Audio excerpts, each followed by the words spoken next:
Hello there, this is Bill Mckibben from 350.org. Boy, do I wish I were there in person in Boulder with you. I'd love to meet you all.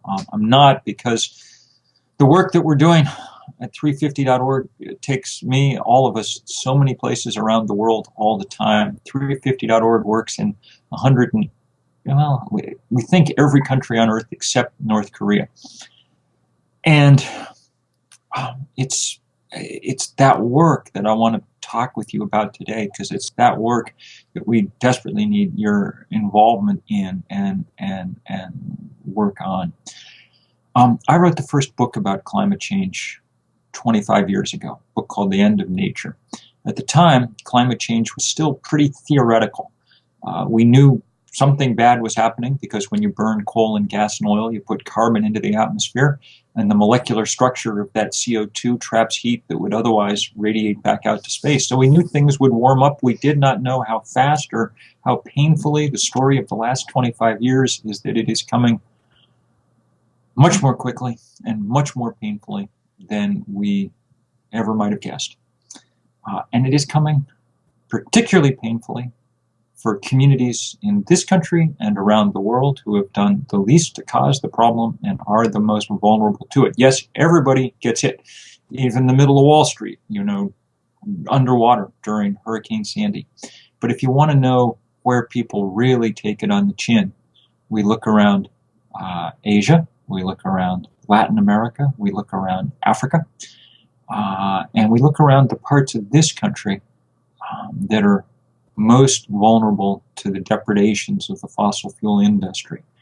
We look at places that are near refineries, Port Arthur in Texas.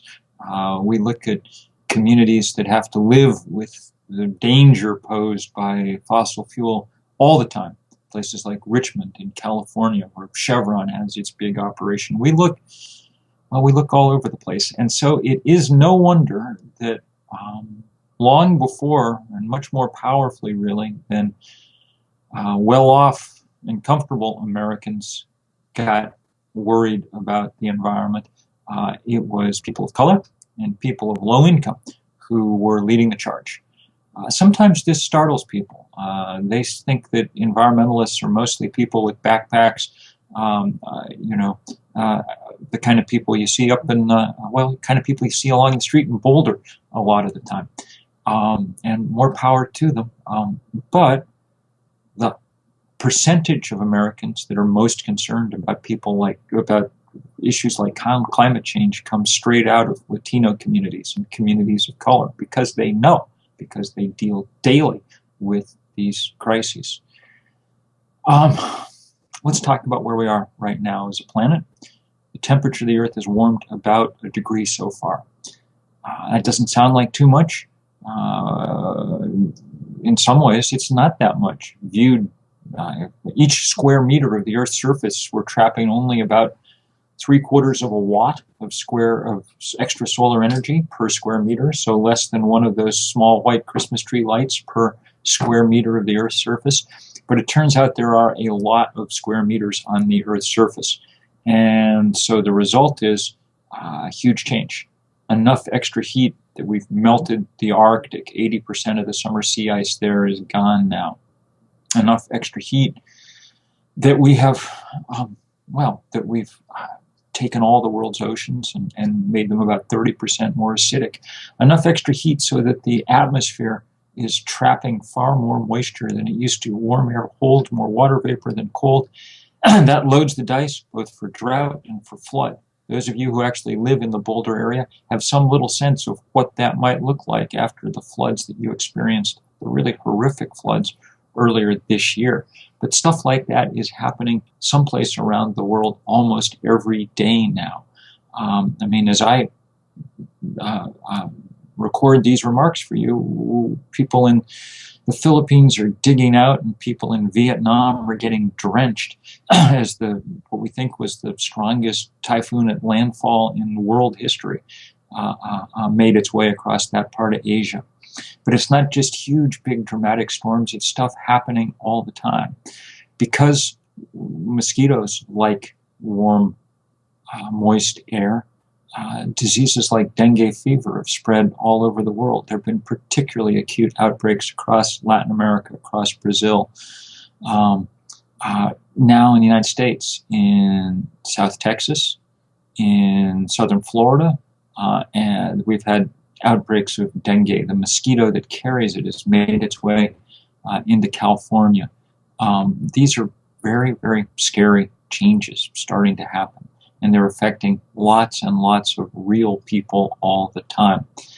And unfortunately, the damage will get far, far, far worse. The 1 degree that we've raised the temperature so far is just the beginning of this trauma. The same scientists who told us that would happen have told us that if we do not get off coal and gas and oil far more quickly than any government currently plans, that 1 degree will be 3 or 4 degrees before the century is out. And if that happens, well, there's no way to have the kind of civilization that we're used to having. And the very first and most profound victims will be the poorest people on the planet. Think, for example, about what happened during 2012, which was the warmest year in American history. It got so hot that across the Midwest we couldn't grow corn. There was basically a failure of the corn crop. Now, most comfortable Americans were able to deal with that. If you buy, a box of cornflakes, then the price of the price of the box is probably worth more than the cost of the corn. But if you live someplace where you have to get together enough pesos every day to get to the market to buy cornmeal to make tortillas, then a 40% increase in the price of corn was the biggest thing that happened to you last year, probably. It meant the real possibility of going hungry. That's why at 350 we work with people all over the world. The first time we did a big global day of action, we had, I think, 5,200 events in 181 countries. And I think the country that supplied the very largest number of those events, rallies, demonstrations, was Mexico. And I think it's because that's one of the countries that's felt the sting of climate change most acutely. The drought that's gripped Mexico now for so much of it for so long has caused such huge trouble, the abandonment of large areas of land, the impoverishment of so many people, the tragedy of those weather patterns, new human-influenced weather patterns, is enormous. I always think about it because one of the places that really first made me understand the beauty and the harmony and the power of the natural world was in Michoacan in Mexico, where I went many years ago. The great poet, Homero Regis, had a few writers down. He wanted to show us the butterfly migration, the monarch butterfly migration to the mountains of Michoacan, up sort of above Morelia. And it was the most amazing thing I've ever seen, to be up in those few acres of forest with tens of millions of butterflies, butterflies so heavy that the weight of the butterflies would break branches. Always there were some of them, the most were clinging to the trees, fluttering through the air in every direction. It looked like you were inside sort of God's brain with the synapses firing. A thing of enormous beauty against the real poverty of that part of the world. Efforts to try and help local people prosper from that incredible resource, which have been only so successful. But one of the things that struck me there was how interconnected all those fights are. Because, of course, those butterflies fan out across North America all summer long, in the US and Canada, where they fall prey to all kinds of pesticides, where genetically modified foods have done a number on them in certain places and seasons, where they have to deal with the increasingly erratic weather up north as well. Not I mean, pretty obviously, what it implies is that we're going to have to figure out how to work together across cultures, across countries, across groups within countries in order to make anything happen. We share a common adversary. That adversary is the fossil fuel industry. They are the richest industry on earth. They are an industry at the moment determined to burn far more fossil fuel than the atmosphere can support. If their business plans are carried out, then the planet will tank, and the most vulnerable people on the planet will feel the pain most and first. And so standing up to that fossil fuel industry has been important. Sometimes in that fight, we play defense. We've been fighting hard against this Keystone Pipeline, for instance. And part of that fight has been with the indigenous people up north in Alberta who started it because their land is being wrecked. And part of the fight is in support of people in places like Port Arthur, Texas, who have to breathe the crap that comes out of these refineries. And part's been in support of the farmers and ranchers across places like Nebraska whose land would be taken for this pipeline. In part, a lot has been just people of good conscience, the country and the world over, who are concerned about climate change. We don't just play defense against bad projects, we play offense. That's why the fight for divestment from fossil fuel has been so important in the last year. It's been wonderful to watch as it really has become a kind of battle of environmental justice, kind of kicked off by Desmond Tutu, the South African leader, Nobel Peace Prize winner, who asked us to repeat what had happened with the divestment movement against South African apartheid a quarter century ago. He said, if you could see what was happening in Africa, you'd understand why we need you to take up this tool again. The drought, the famine that's plaguing Africa, even though Africa burns less than 1% of the world's fossil fuel. That's why it's been good to see so many colleges, universities, cities, religious denominations standing up. I think San Francisco State may have been the most recent, although the good folks, I think, at Naropa University there in Boulder, too, have recently divested. We need that to spread far and wide. And as it spreads, we need it to help empower the environmental justice movement to really take on the fossil fuel industry. For me, maybe the best, most beautiful example of this was last summer in Richmond, California, where we had a real big demonstration that I was lucky enough to be a small part of. Richmond is home to the huge Chevron refinery.